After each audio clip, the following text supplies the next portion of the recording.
Well, I've got a special guest today on Lessons from Last Time. Eric Wiley is here in studio. Eric, thanks for coming by, buddy. Thanks for having me, Ken. So for the viewers and or listeners at home, Eric and I go a long way back, only in the mortgage industry. We really met in mortgage. You as an executive in a mortgage company, me as a vendor trying to get your business, and then quickly we became friends, and you have been in mortgage for a while now. Almost 29 years. Has it really been? Yeah. Wow.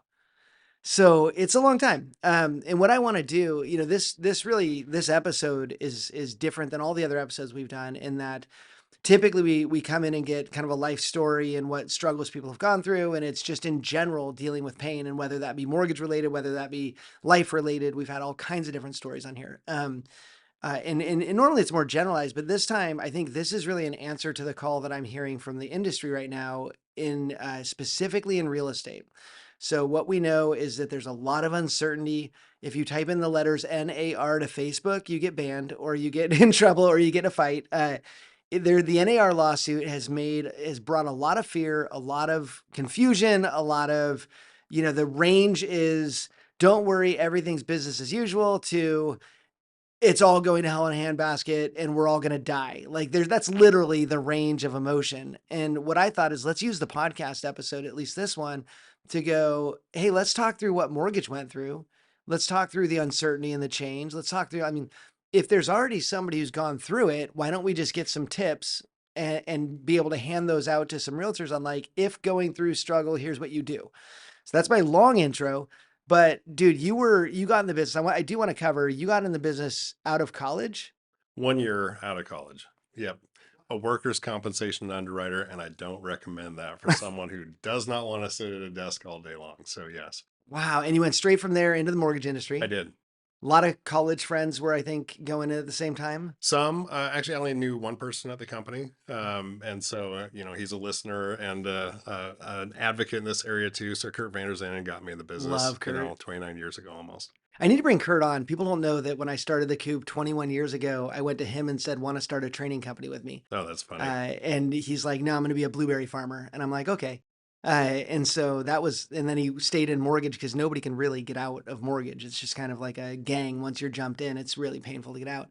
But you got in, you started scrapping. I know that your journey took you, pretty quickly through, you were a loan officer, you built your way into management, right? Yeah, so I think something that's a little bit unique in my career and something that I'm seeing be unique, especially in this time, is I started 3 times in 3 markets in 2 years. Oh, wow. And so I started out in the Beaverton marketplace under 𝗪𝗏𝗏𝗏's new branch, and that was Mortgage Market way back in the day. Mm-hmm. And we were a broker.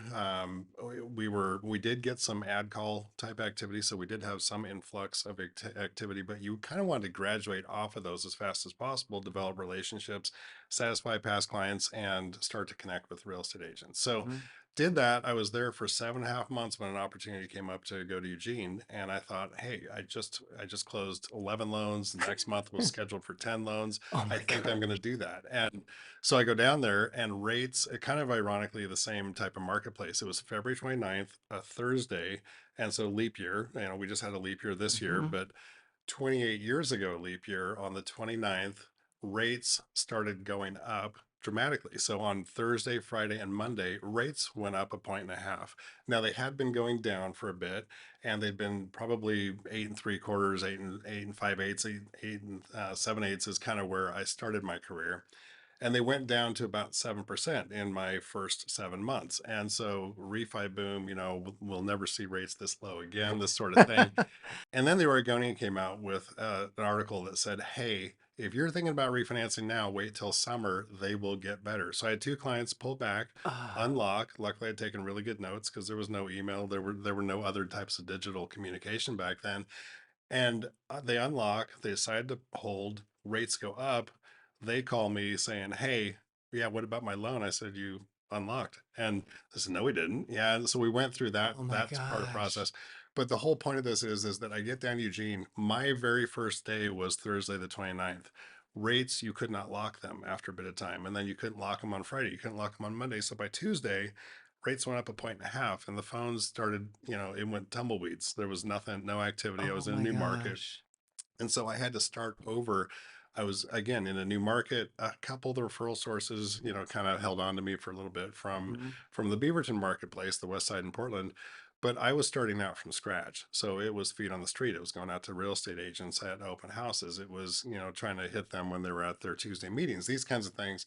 Feet on the street, build the business back. I'm with new people in the branch. We start building the business back, and then within a year, I decided to go back up to north of Seattle. So that was an opportunity. That opportunity was gonna tie me to an opportunity at the corporate office there. So I thought, okay, I'll do that again. Now, who in commissions decides? Who's in referral? Relationship based commissions decides to move 3 times.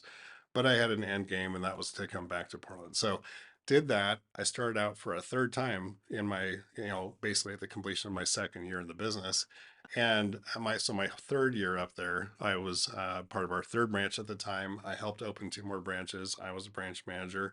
I did production, and I think when I left out of the 5 branches, 15 months later, I was the fourth best producer in that marketplace for us at that point. And so I only know originations in starting out. So I'm watching this experience unfold over the last couple of years. Rates went up dramatically. Now, granted, effectively they more than doubled. So that it Right. was a bigger effective change, and people had been really used to this lower rate environment Mhm. that basically the government subsidized some of that lower rate Mhm. environment that we experienced. So they pulled back quickly, rates shot up. This was harder and faster in that respect.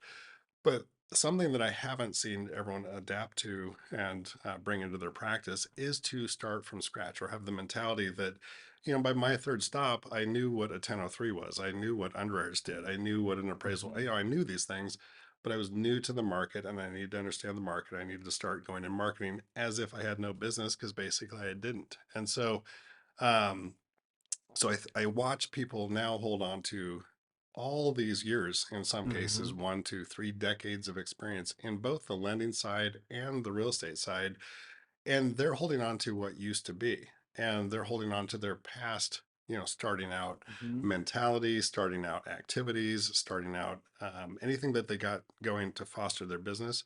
They started getting in maintenance mode of their business, and then when we went into the big COVID boom, they went into, bring it home. It Mhm. was just cash cow. Yeah, it was a lot of hours, but cash cow, and it really worked. And then the spigot just turned off, right? So Mhm. it went away, and everyone's been waiting for, when's it going to get better again. So Mhm. everyone's been waiting for the rates. Everyone's kind of been waiting for the marketplace, more listings, more home How will sales, some more, other factor how will some outside trigger my factor. success? And here's a difference back then versus today. And back 15 years ago, when we had the big meltdown in mortgage, the 𝗪𝗏. I mean, Uh-huh. we could joke about it, that we're kind of in that same, experience right now. And you could apply it maybe to some real estate companies that Mhm. maybe were more on the lead sources that weren't referrals, or Mhm. whatever the case might be. But but you need to start over. Like, you need to take your business where it's at today. There's good components, there's a good parts pile of what your business was, but you're gonna have to reconstruct it a little differently, because I don't think we're going back to Well, 2019. and wasn't that easier than when you were 24? Like it feels like a young man's game when you're thinking of, okay, I was started, crushed it for 8 months, 7 months, and then I was like, okay, now I'm gonna go do this. Like I'm gonna go try to start in Eugene. And I feel like you have a lot more energy for that kind of change and you're quicker to it because you don't know anything else. And I think you called it out with if you've been in this a long time and what you did when you started has just never stopped working for you, scrapping it and starting from step one, it seems a lot harder than what you did, which is, all right, like you still had so much energy. Correct. You never made that much money. I'm guessing. I'm guessing that the money you made in loans, you were like, there's so much money. So like, there's kind of an excitement there. It's the same game, but you have to have the energy that you had to get up and be scrappy. Yeah, so I think and in other times, even, that little rate thing I experienced early in my career was a Hmm. lesson about rates. It didn't necessarily slow down real estate. Things recovered kind of quickly. Hmm. 15 years ago, it was a difference where you had those lenders that were purely subprime, or those lenders that were purely option payment Hmm. loans. Those lenders suffered the worst, and everyone else maybe suffered to whatever degree on the lending side we were in, and same with probably on the real estate side. today the whole tide is kind of rising together, right? Hmm. And so rising and falling together, and so that's lenders, that's real estate agents, maybe a consumer is feeling that way, a little bit trapped in their house, they want to go move, all this kind of stuff. Hmm. So it is a different place to be today, and I think that you touched on it with respect to, I was lean and mean, Right. right? And Yeah. without a ton of other Yep. obligations. And so I think a lot of people felt that way. So I'm not making fun of it. This one is its own unique, Absolutely. amazing Yeah. thing. And we went through COVID right before it. So even though business was pretty plentiful in the real estate side, I mean, think about restaurants and everyone else, Hmm. they were suffering. And we also at the same time developed a whole new type of work habit with computers and Zoom calls and these kinds of things. We stopped getting so face to face with clients and with Hmm.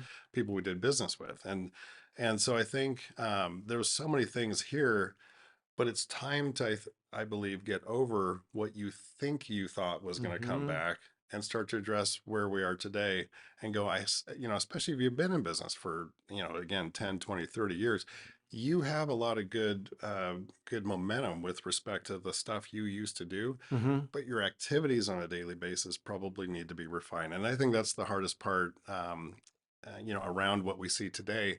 I also think on the real estate side, this whole commissions thing caught a lot of people off guard to the point where Hmm. they weren't even following it because they thought it was getting handled separately by their association. So, Right. so all of a sudden, what that there's this new aspect to real estate transactions and on the buy side, and it's not well communicated out exactly what to do now for folks. Well, because we don't know yet. Right.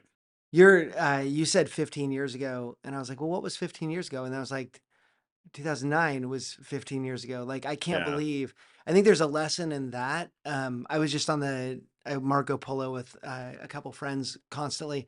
And I was, I had a rough year last year, as everybody did. And I'm kind of on the other side of it. And I messaged both of them and said, hey, you guys, just so you know, the other side of this is really cool. Like, I feel really great, but I think we feel like it's going to take forever for us to get back to a normal life. But then here you're referencing 15 years ago. I'm thinking '09, that was when we thought nothing would ever get better. And now it feels like, it feels like a long time ago that we went through that. We've been through a couple, three or four different cycles since then. But I think it's important to note that no matter what you're going through right now, there will be a time when you go, 15 years ago, and you'll be Mhm. talking about this time right Right. now. Right. Sometimes that perspective is really good to get on, like, oh, that's right, it gets better. And it helps you to not hold on to that so much as, like, I mean, we all kind of forgot that there was a bad time when things got so good. And so I think it's important to remember that there are good times, there are bad times. It's a cycle. I think in mortgage, we have always felt that, right? And in real estate, they have too, because the market cycles, right? There's a buyer's market, then there's a seller's market. It's a constant, fluctuation. But regulatory, like, we in the mortgage industry, I mean, I make a living on regulations, first of all, but like partly, Right. but because there's so many changes, we are constantly helping people understand these changes. We're constantly reading the changes. And you guys have almost gotten used to dealing with these regulations and, okay, how are we going to do it? But that wasn't the case when you first dealt with Dodd-Frank, for example. When you dealt with, and actually, let's go pre-Dodd-Frank, I remember remember we put Steve Emery in the back of a convertible Mini? Yes. I got- I had my Mini in the shop and I got a convertible and he did not do well in the back of the Mini, but we were in the front like, woo, Yes. driving down to Salem to testify on these bills. Yes. So when I think real estate's not used to it, they've had this protector in NAR, but when you take out that amazing protection of your association and you go, not that they're gone, they're still there, but when they're not winning the battles, all of a sudden I think a lot of realtors are going, oh gosh, what do we do now? But you had to go through, with a bunch of us, we had to go down there and we had to fight for what we believed was right. So Well, and to some degree, I think, well, to probably a large degree, industry took for granted that its protectors out there, the Mortgage Bankers yeah, Association, National NAM was huge Association of back Mortgage then. Brokers, Yeah. all these folks that are more close to the what we thought was the national scene. We weren't anticipating that at every state level you'd start to see these kinds of solutions pop up. And Hmm. what we saw, so one of the biggest things that I think caught the real estate agents off guard was that they were busy doing business Hmm.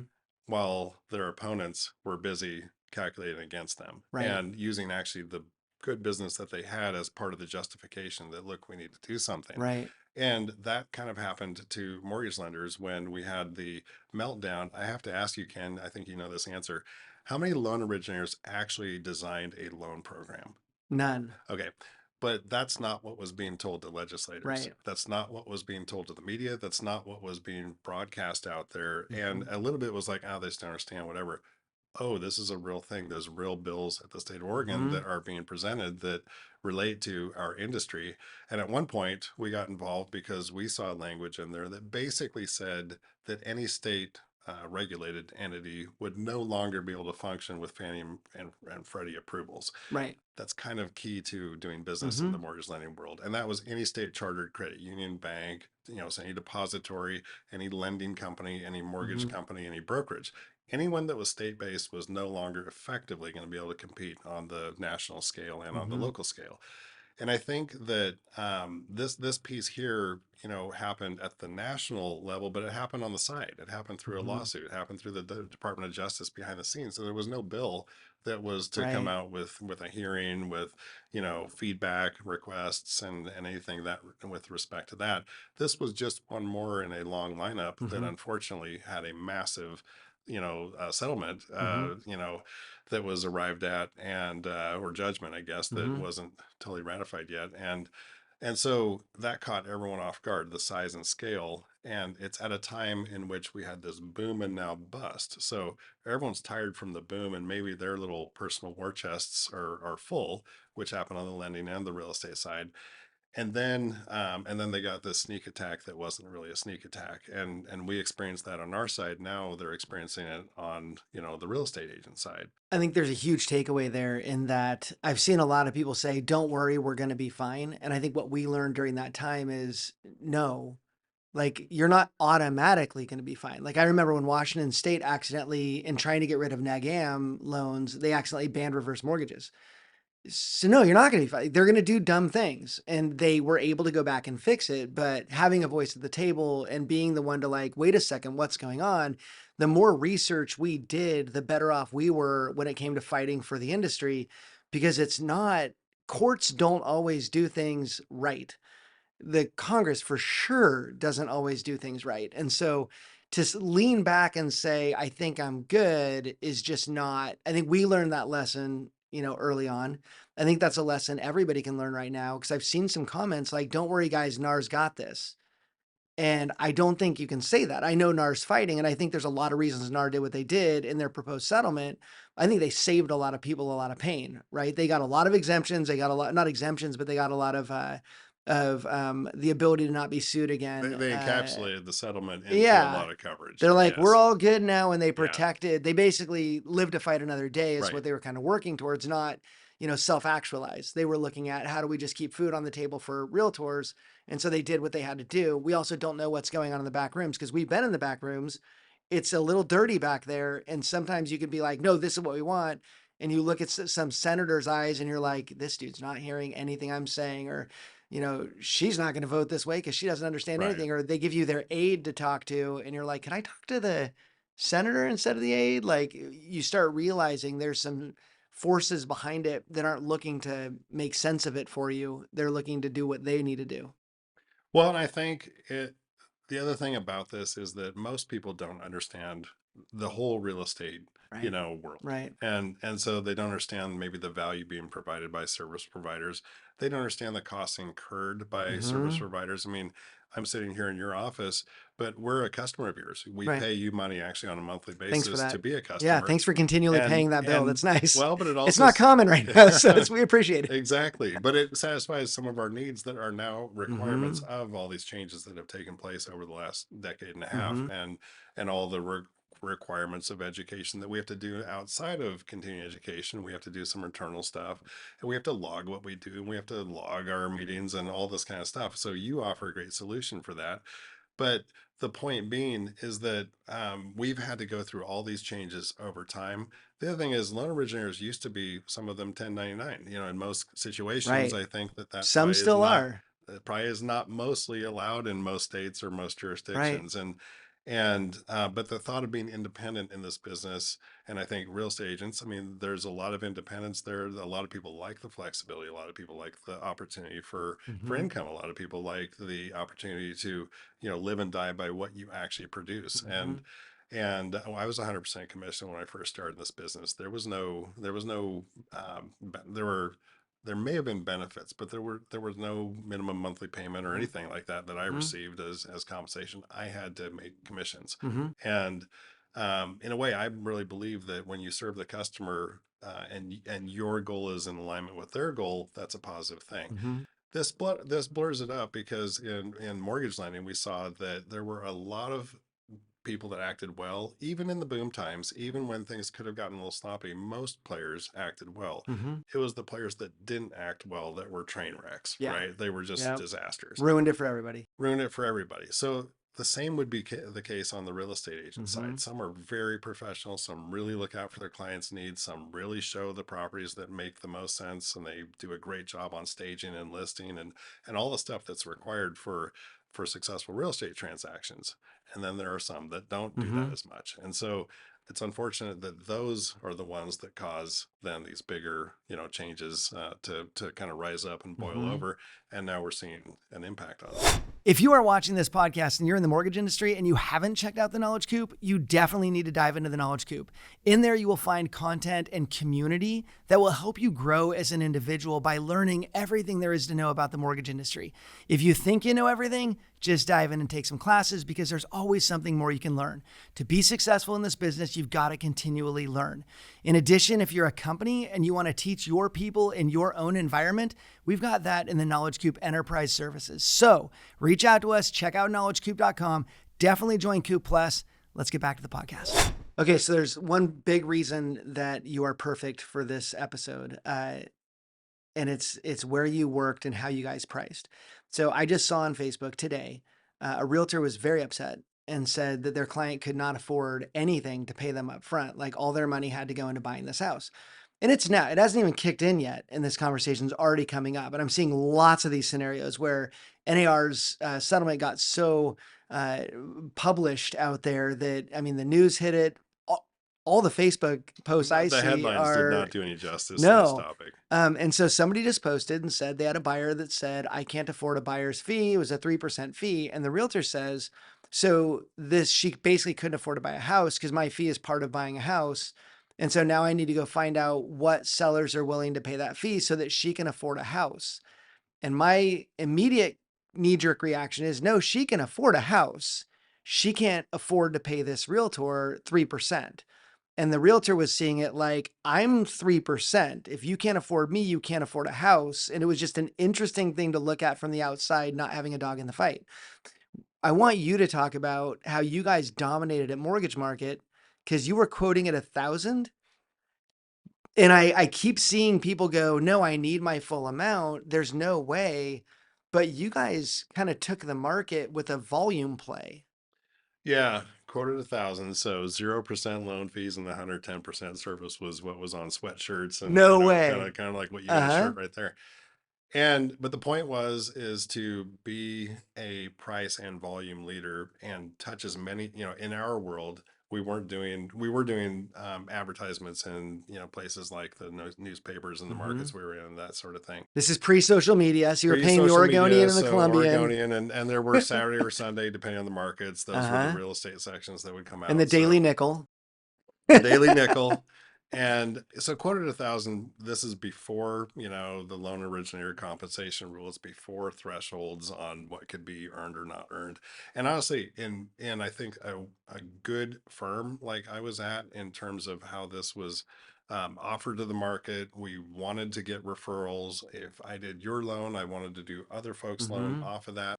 So we gave good deals, we did good service, we were professionals, we understood, what we were offering, and we wanted to earn that next transaction. So you to come back and you to refer your Mm-hmm. friends. We saw a lot of value in that. And but quoted 1,000 obviously means that also home prices were a little less than they are Mm-hmm. today. Sure. And so that could be quoted 3,000 today, Right. do whatever. The marketplace, so in the commissions on the real estate side, those are tied to what?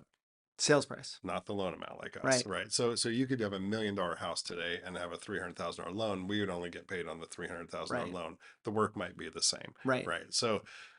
But the real estate agents, we get paid on the $1 million price tag. Mm-hmm. Um, so yeah, so we made a lot of good market play there. I think that was a great way to start the business. The loan originator compensation rule, therefore, in my line of thinking, and many like me, it's kind of like why? Because if someone is super simple, there's not a lot of effort, not a lot of timeline involved, that probably shouldn't earn as much income as the one where it's the Right. first time buyers. You're going out to the property with Right. them. You're talking things through with the agent. You're working, a 203K, for goodness sake. I mean, there's the repairs and Mm-hmm. working with contractors or subcontractors and all this kind of stuff.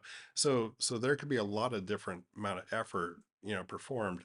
I think what caught the real estate agents off guard is that they were getting compensated at the same rate, Mm-hmm. depending on if they met the client 2 weeks ago or 2 years ago. Mm-hmm. And this whole idea about the buyer being responsible for their agent's fee, that's interesting because it's not something that's ever been the case in my career, Right. right? Yeah. So it's new to basically everyone that's in real estate Mm-hmm. today. And it's new to the customer. The customer thinks, well, gosh, I would never sign a check for that amount if Right. that was what I'm obligated to in this paperwork. Mm-hmm. Although they don't necessarily, especially if they're a first time buyer, I can say that that's something I did specialize being younger in the business. When I was an originator, Mm-hmm. I did a lot of first time buyers or move up buyers from a first time buyer, and they are more work. They're more rewarding. Mm-hmm. They're smaller purchase prices. They're Mm-hmm. smaller loan amounts. So ironically, the cases where someone may need some guidance, they're going to need guidance from someone in real estate. The title people can't really help them Mm-hmm. that much in that respect. The listing agent represents the seller. You have a lot of interesting questions coming around of, well, who's even going to show a house? Like Mm-hmm. if you're a seller and a listing agent, you don't really, I mean, you're not going to have people come unattended into the house. Now, is the Mm-hmm. listing agent supposed to come show the And if they house? do, is that a showing? Therefore, they need Yeah. the buyer's agreement Yeah, signed right so away? yes, Yeah. so all kinds of strange things here, and even to the point of, I was just reminded last week. Well, there are non-National Association Realtor affiliated animal or Mm-hmm. MLS MLSs. systems, Yeah. and so in that marketplace, the rules are different than in another marketplace, and an agent or an originator might Mm-hmm. be crissy-cross in multiple Mm-hmm. marketplaces. So, and a client might, be even looking at two different markets, right? Right. So there's a lot of stuff that's not worked out real Right. well there. Um, but the so I think the uncertainty of it and the fact that in my entire career they've never had to change their game. Now things in Mm-hmm. real estate have changed, technology's changed, how you Mm-hmm. find a house has changed. Right. But some things are more complicated, some things are easier. And Mm-hmm. just like lending, you would think with technology things got easier. When I started, there was an application for the mortgage, there was a credit release, and we had like a servicing transfer. That was it for disclosures up front. Yeah. We had to do, a truth in lending thing Mm-hmm. within 3 days. That was still there. But the point is there are so many more checkpoints and requirements in today's Mm-hmm. transactions that are the case in every player's side of this. And so to not have someone that knows what they're doing, you know excuse me, to have someone that is making an offer that doesn't have Yeah. representation to this degree that this may change the marketplace as far as what a buyer has for representation. It's a little bit of a confusion for us Mm-hmm. because are we going to get pulled into some of that, or Right. agents going to want to learn more about loans and Mm-hmm. become loan officers for If they do, companies we have like a great mine? pre-licensing class for all of Oh, those you do agents to that. take. Yeah. Yeah. Yeah, this is all about you. But you got, I know it just ended up being, you got very creative though. So the quote of the thousand thing, and the reason I bring that up is because you've got these changes and holding on to how it's always been. You said it beautifully with like loan officers who are just like, no, this always worked before. I'm just going to keep doing this thing and not look outside of it. There may be a window for a realtor to go, okay, well, maybe I don't make 3%. Like what's my quote at 1,000? Like what kind of offer can I make to people to say, I still want to be your buyer's agent? And then maybe there's an opportunity to take the market. Cause you guys were number one in the Northwest, I want to say, right? I want to say that we arguably were, and we covered a lot of ground and had a But lot of production and a lot of part good of that people. is creativity. Part of that is you guys also were some of the most professional mortgage originators in the entire state, both states. I mean, I would call on you guys and it was a different feel from when I called on other Right, people. There was a right. professionalism there. I will never forget. Thank you for calling Mortgage Market. This is Eric Wiley. Can I take your name and number, call you back? Like if you didn't answer the Nailed phone, it. or if you never sent anything to voicemail, and then I always would get a phone call back. So like there was a So two calls service at level once. you So guys so did. I think you're bringing up a really good point here. That the people that have done real estate on the side, I'm going to guess that's going to be a bigger struggle Oh now to yeah, say yeah, that your service is the same, per fee. And right. I think I wish we could do it in lending to a degree that you want a DIY loan, do you want a Mm-hmm. this loan, do you want Right. us to handhold and meet with you for 2 hours and go through everything kind of Mm-hmm. loan. So I think on the real estate side you could do a base plus a platinum service. You could do Right. different things, and you could, it sounds like, I mean, reading all the news articles that are coming out, everyone's going, well, I may show you 3 homes for this, and then every home after that's this or something, Right. and it's kind of fair. If you're going to drive down the front end cost, Mm-hmm. you're going to have to understand that either you're going to have to do a lot more volume to have that make sense for Mm-hmm. the real estate agent, or you're gonna have to cap it in terms of, this is my first allotment of effort, 10 hours, Right. 20 hours, whatever. I'm just making this up. Right. But what's interesting is the very folks that put these deals together. So whether they're legislators or whether they are in the courts, they're attorneys. Mm-hmm. Most of the time they have some sort of fee service agreement, and Right. most of the time either it's a contingency on a big potential win, or it is an hourly rate Mm-hmm. with a retainer. And so you are expected to, if you use the retainer to pay the hourly rate, you're Mm-hmm. expected to fill the retainer again. And so it's kind of a pay as you go, Mm-hmm. and you probably, in a way, you might get more serious about, I think we're going to do this, or I'm Yeah, not going but to do it's this. And so it's I interesting. hate that though, because I like that reference because it makes sense, right? But I also never call my attorney. Like we emailed the attorney saying, if we wanted to engage you in this, what would that cost? Their email back to us cost us money. Are you freaking kidding me? Right. Mhm. So we're talking about home ownership for a first time home buyer in some cases. Do you want them to not make a phone call and ask about something that could protect them down the road because they're worried that they're going to get that charge? So like there's got to be a model, but I think that one, because I've heard people reference this, like how needy are you, or how many, I get the how many houses are we going to go see, but also this is about their biggest purchase they've ever made to that point in their life in most cases. And so how much do we want to take away the chance for them to reach out? And at the same time, this buyer's agent agreement is so funny because I saw a loan officer just brilliantly post, wouldn't it be awesome if loan officers could get a mortgage agreement with borrowers and now you can't go anywhere else because you signed an agreement with me to pay me this amount of money?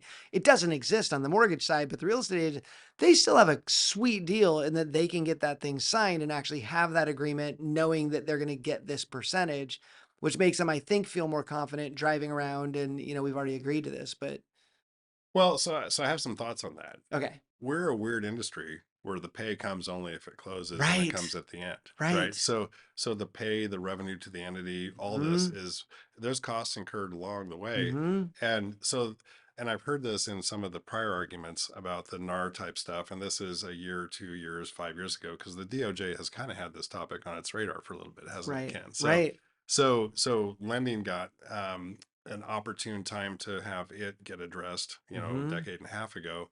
Now we're having, this happen on the real estate Hmm. agent side. And so part of it is, what value are you bringing to the table?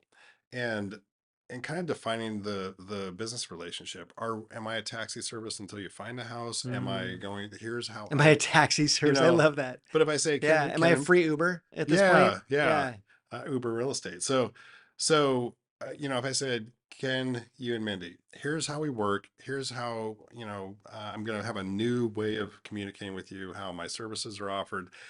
You may go and find some opportunities online and all this, Hmm. but here's the services I offer as a baseline service, and Yep. this is what we do, and here's how I help you, and Hmm. here's where you can expect, to correspond with me. I mean, I think you can have all kinds of stuff, because I think some people are going to be busy enough or not know a marketplace, or be Hmm. moving to a place where they're going to Totally. want that agent to Yeah. really be on their behalf. Yeah. And in other cases, you see a home that's in your neighborhood that is going to come for sale, or just came for sale, Hmm. and you know that you want to stay in that school district, that neighborhood, and you already Hmm. found your house. That's probably a different type of understanding, maybe, with your service provider. Yeah. So I think there's going to be some shakeup in terms of how those come about. Of course, I'm Yeah. just guessing, at this point. I'm interested in the fair housing implications. because I don't need much, right? From my realtor, I need them to open a door for me and help me negotiate, write the contract, all that stuff. But I don't need them to find me a house because I look every single day on like a bunch of websites. I'm always looking at houses.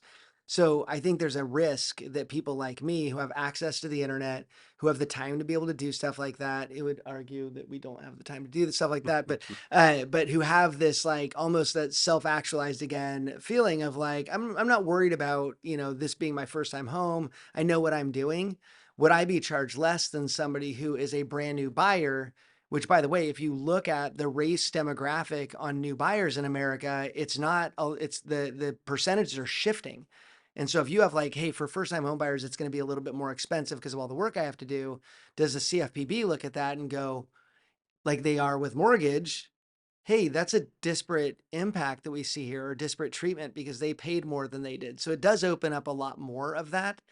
Without going more down the compliance road, I want to get back to you have led through the Dodd-Frank era of people going, I don't know what's going on, and I feel like everything's crashing, we're all going to die. You went through 2023, 20, halfway through 24 now, or almost, where it's like everything's hurting and we're all going to die for a different reason. This wasn't a regulatory one, it was the markets. How do you as a leader communicate to people a few things? Number one, how do you communicate the real from the news, right? This is real. This is, we have no idea, and we're going to have to deal with that. And then two, how do you keep their heads up when it feels like they're the target? Like, I know a lot of realtors feel like they're a target of the DOJ and they're a target of these lawsuits and they're in the crosshairs, and we were too. So, how did you lead through those times? Well, that's a really good question. I mean, first off, we're trying to get our people, kind of singing the same song, Mm-hmm. and tossing out the stuff that makes no sense, but starting to arm themselves with, not bait and switch tactics on don't look over there, just focus on Mm-hmm. this. But really, okay, that's what the media said. What part was not showing that the media talked about? Focus here, Mm-hmm. focus on a different message. And I mean, the American dream, people want homes. Yeah. And some of it is stacked up on the conveyor belt now, where, Mm-hmm. all those boxes on the conveyor belt are kind of stacking up, bunching up. Mm-hmm. They want to get a home. They want to be able to, progress. Unfortunately, with the interest rates, I mean, we've never seen it to this degree that people are kind of rate locked into their house. Mm-hmm. They have a 3%, they're looking at 7%. They're not that interested in taking on a bigger payment on a Mm-hmm. smaller house or a much bigger payment on a bigger house. So we have a little lockup there, but the demand side is huge for real estate. So Mm-hmm. so I think what we're trying to have people understand or do internally, get with their real estate agents, get with their partners, get with title people, get with people that are in the industry, get with a not national builder that is trying to navigate these waters on their own as well. Maybe a Mm-hmm. smaller developer. Yeah, we're not talking about a national builder with 300 Mm-hmm. units at a time, but try to navigate through this and figure out what you can offer and what is legitimate and what's a different way to look at something. Because the fear I think here is that a lot of people are looking at doomsday. I think a lot of Right. people were looking at this nuclear fallout from the rates going up, and now another bomb just got dropped, Mm-hmm. right? So what next? Well, the good thing is, I think for people at every stage in my 29 years, this has been a bit of a dog eat dog industry, right? Mm-hmm. I mean, just because I'm participating doesn't mean I have a right to do that. I have an opportunity to do it. And now we got to compete against everyone else. And sometimes the tide turns, the price point changes. The some of our strengths, for instance, in a busy time, is that our pipeline, we managed it really well, and we were able to close on time, and we're able to communicate well, and we're able to do all this stuff where not every lender can do that. some Mm-hmm. some lenders have 3-month wait times when things get busy, so we try to stay consistent there. Those benefits have been taken out, because everyone's pipeline is a little light, so everyone can kind of be closing on time. So we struggle with these same things that everyone is struggling with. I think lenders have struggled many more times in the Mm-hmm. in the past, few decades than Mm-hmm. those on the real estate agent side. And I think those folks, that, well, first off, there's a lot of independence. Mm-hmm. So in this most recent time, in the last 2 weeks, when the settlement has kind of made its way into everyone's conversation, our originators are talking to agents and they're not getting communication from their offices next, Mm-hmm. their local office, their regional hub, maybe if it's a bigger real estate agency, the top down. They're all being kind of left to figure this out on their own. So And strange. that I would say is not healthy for getting through this change. I mean, Right. you and I, every time there's a speed bump in this industry, our phones start, Yeah. burning a little bit Yeah. and figure that out. Frenemies in the industry where folks that are quality that are at different shops that otherwise might be a competitor are probably in the same boat. And Mm-hmm. there's a lot to. I remember this topic with you. There was a time in which you were a little frustrated that someone may be, seeing your material and able to take it into other markets you weren't in yet. Mm-hmm. When in fact, I think I said, Ken, this is your material. You know it best. So Mm-hmm. the other thing about that is talking to your competitors, you may have to give something, but Mm-hmm. you generally get something. So Right. both of you walk away with something you didn't have that was better, allows you to compete better against Mm-hmm. maybe the folks that weren't in that conversation. So Mm-hmm. so I would say try to let down the guard, get people talking. It could be people at different shops and then share it with your shop kind of thing. Mm-hmm. um, the more people that figure out a better game plan as a group are going to operate better, and I think also get better feedback. So if I go out to an appointment and you go out to an appointment, let's just say we were both real estate agents, then coming back we could compare notes. How'd it go? Mm-hmm. And now I know a little bit from yours, you know a little bit from mine. We Mm-hmm. can fine tune, we can refine. And that is something that Mortgage Market back in the day as loan officers, that is something we really did. We had a lot of Mm-hmm. new people that were starting out their career, and there's people that own companies today that are from that company. Um, I think the Q&A back and forth, the discovery of a better practice, a better way to get through something, an obstacle that I ran into that now you're aware of, and so Mm-hmm. you're better prepared next time it happens. I think that would be really good in anyone in real estate. But I think the feedback I'm getting is that the real estate agents are not having this cohesive messaging coming, or it's kind of the boilerplate kind Right. where it's not necessarily like, okay, that's the problem. How are we going to start to get through it? How are we going to start to Mm-hmm. address this? Are we practicing with each other about how to present a buyer's agency agreement? I would probably do that instead of practice in front of live clients. That is not Right. probably the best Right. idea, right? Yeah. I love one of my favorite phrases is the enemy of my enemy is my friend. And it was just so interesting that during the time that we were fighting for things down in Salem or up in Olympia, I mean that's we formed bonds with people that were your competitors. And we're all sitting next to each other on the same, we're fighting that same fight together. And I think that's could be a potential outcome is that people are actually working together more and not staying siloed and not, isolating themselves and then just wondering what's going to happen. They might actually find new friends out of this. So it could be that Well, together, and we those are the figure it folks that out. are going to make it. Right. So wouldn't you rather do deals on either side of a transaction with people that also know how to do these Yeah. deals? Yeah. I mean, to me, that makes a lot more sense. So, Yeah. so I would say get with those partners or create partners or go practice, with people in and outside of the company to get Mhm. better. The community aspect is big. Yeah.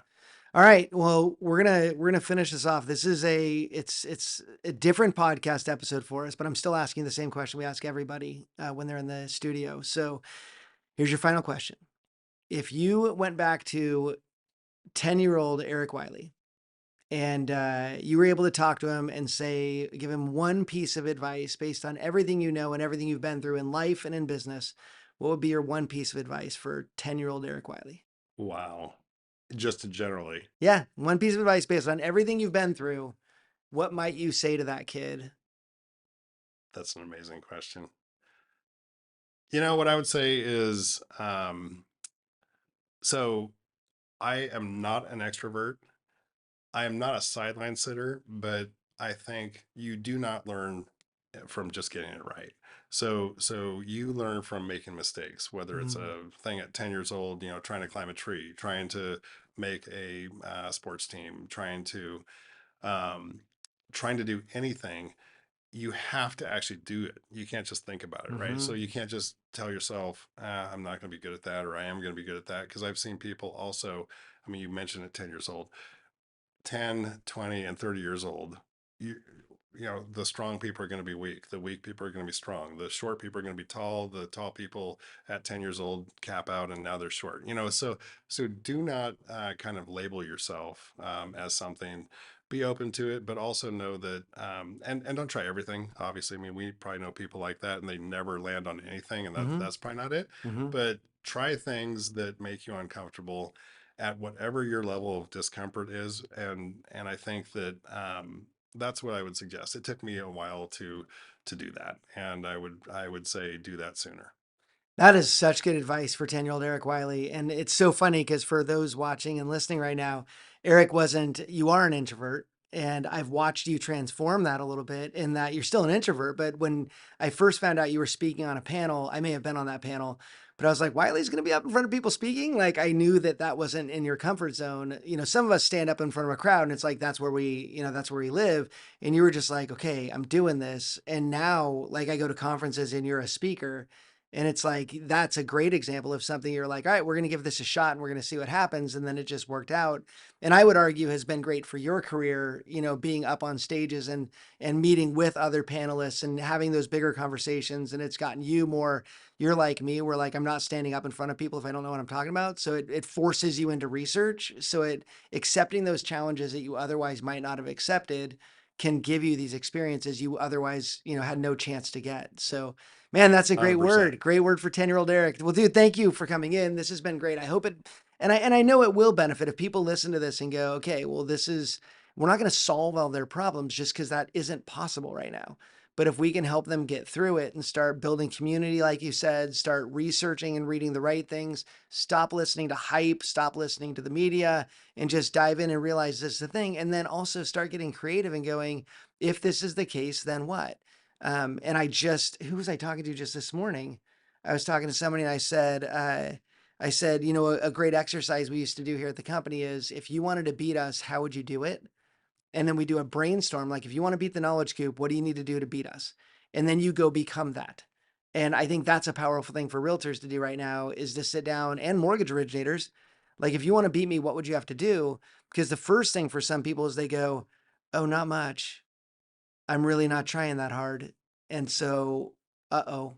And they can like you start going, well, all they'd have to do is go be consistent in my offices. All they'd have to do is be consistent with their clients and all this stuff. And then you go, I better be that because if somebody becomes that, they beat me. Right. And that exercise can be super solid for people to do in getting through these tough times.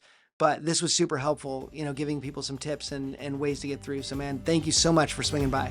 Thanks for having me.